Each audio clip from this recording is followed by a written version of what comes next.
আমাকে দেখে ভয় পাচ্ছিস? দুনিয়াতে নামাজ কাজা করে তুই আমাকে তিলে তিলে বড় করেছিস। আজ আমি আমার পাওনা বুঝে নেব।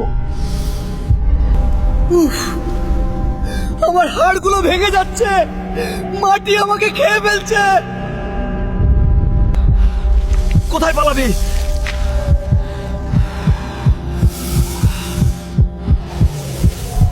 হায়, যদি আমি 2 রাকাত নামাজ পড়তাম, যদি আমি আজানের আওয়াজ শুনে মসজিদে যেতাম, আজ এই সাপ আমাকে স্পর্শ করতে পারতো না। ওরে সাপ, আমাকে একটু ছাড়। আমি শুধু একবার, জীবনে শুধু একবার আল্লাহকে সিজদা করতে চাই। 60 বছর সময় পেয়েছিলি।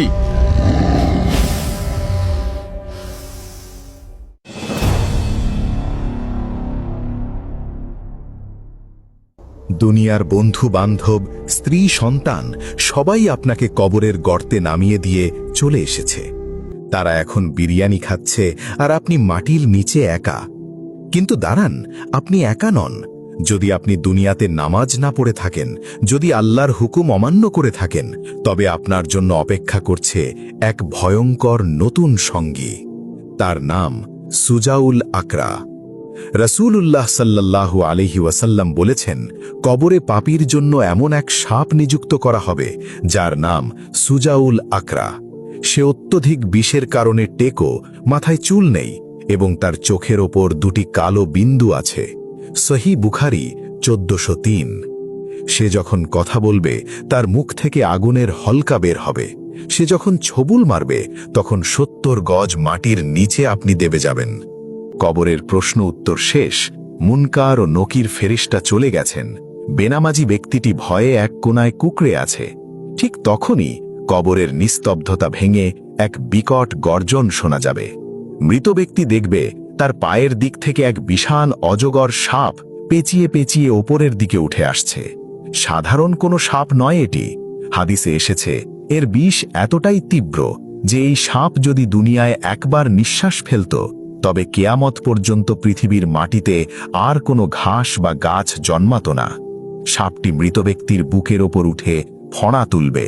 তার চোখের দিকে তাকিয়ে মৃত ব্যক্তি ভয়ে চিৎকার করতে চাইবে, কিন্তু তার গলা দিয়ে কোনো শব্দ বের হবে না। সাপটি মানুষের ভাষায় কথা বলবে। সে বলবে, আমি তোর সেই সম্পদ যা তুই আল্লাহর রাস্তায় খরচ করিসনি। আমি তোর সেই অবহেলা যার কারণে তুই নামাজ পড়িসনি। রাসূলুল্লাহ সাল্লাল্লাহু আলাইহি ওয়াসাল্লামের হাদিস অনুযায়ী এই সাপটি যখন একবার ছোবল মারবে, তার বিষের তীব্রতায় মৃত ব্যক্তি 70 হাত বা গজ মাটির নিচে দেবে যাবে। সে আবার মাটি খুঁড়ে ওপরে উঠে আসবে আর সাপটি আবার তাকে ছোবল মারবে। এই শাস্তি চলতেই থাকবে, চলতেই থাকবে কেয়ামত পর্যন্ত। ভাবুন তো, দুনিয়াতে একটা ছোট পিঁপড়া কামড় দিলে আমরা সহ্য করতে পারি না, আর কবরের সেই বদ্ধ ঘরে যেখানে পালানোর কোনো দরজা নেই, সেখানে বিষধর সাপের কামড় আপনি কিভাবে সহ্য করবেন? বেনামাজি চিৎকার করে বলবে, আমাকে বাঁচাও, হে আমার রব, আমাকে একবার দুনিয়ায় পাঠাও। আমি আর এক ওয়াক্ত নামাজও কাজা করব না। কিন্তু গায়েবী আওয়াজ আসবে, আজ আর কোনো ফেরার পথ নেই। কিছু বর্ণনা এসেছে, বেনামাজির শাস্তি হবে নামাজের ওয়াক্ত অনুযায়ী। যে ব্যক্তি ফজরের নামাজ পড়েনি, তাকে ফজর থেকে জোহর পর্যন্ত সাপটি কামড়াতে থাকবে। যে জোহর পড়েনি, তাকে জোহর থেকে আসর পর্যন্ত পেঁচিয়ে ধরে হাড় মাংস চিবিয়ে খাবে। সাপটি তাকে জিজ্ঞেস করবে, তোর কি মনে ছিল না যে তোকে কবরে আসতে হবে? তোর কি মনে ছিল না যে আল্লাহর সামনে দাঁড়াতে হবে? দুনিয়ার কাজকে তুই নামাজের চেয়ে বেশি গুরুত্ব দিয়েছিস, তাই আজ আমি তোর কাজ। সাপটি তার নখ দিয়ে, অন্য বর্ণনায় এসেছে ফেরেশতারা লোহার হাতুড়ি দিয়ে মৃত ব্যক্তিকে আঘাত করবে। এক আঘাতেই তার শরীর চূর্ণ বিচূর্ণ হয়ে যাবে। আবার আল্লাহ তাকে জোড়া লাগিয়ে দেবেন, যাতে সে নতুন করে আবার কষ্ট ভোগ করতে পারে। শুধু সাপ নয়, বেনামাজির কবর হবে জাহান্নামের একটি গর্ত। রাসূল সাল্লাল্লাহু আলাইহি ওয়াসাল্লাম বলেছেন, বেনামাজির কবরে আগুন জ্বালিয়ে দেওয়া হবে এবং সেই আগুনের উপর তাকে দিন রাত দগ্ধ করা হবে। তার পাঁজরের হাড়গুলো একটার ভেতর আরেকটা ঢুকে যাবে। সাপটি তাকে পেঁচিয়ে ধরে এমনভাবে চাপ দেবে যে তার মগজ, নাক ও কান দিয়ে গলে গলে পড়বে। সেদিন তার কোনো বন্ধু থাকবে না, কোনো উকিল থাকবে না।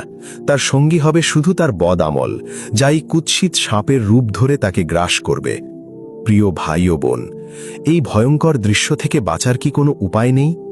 অবশ্যই আছে। রাসূলুল্লাহ বলেছেন, কবরের আযাব থেকে মুক্তি পাওয়ার ঢাল হল নামাজ। যখন আযাবের ফেরেশতা বা সাপ মৃত ব্যক্তির মাথার দিক দিয়ে আসতে চাইবে, তখন নামাজ বা তিলাওয়াত সেখানে দেয়াল হয়ে দাঁড়িয়ে যাবে এবং বলবে, এদিক দিয়ে আসার কোনো রাস্তা নেই, কারণ এই ব্যক্তি আল্লাহর ভয়ে সিজদা করত। যখন পায়ের দিক দিয়ে আসতে চাইবে, তখন তার কদম, মসজিদে যাওয়ার হাঁটা তাকে রক্ষা করবে। আজ আপনি যেই নামাজের জন্য সময় পাচ্ছেন না, সেই নামাজই কবরের অন্ধকারে আপনার একমাত্র পাহারাদার হবে।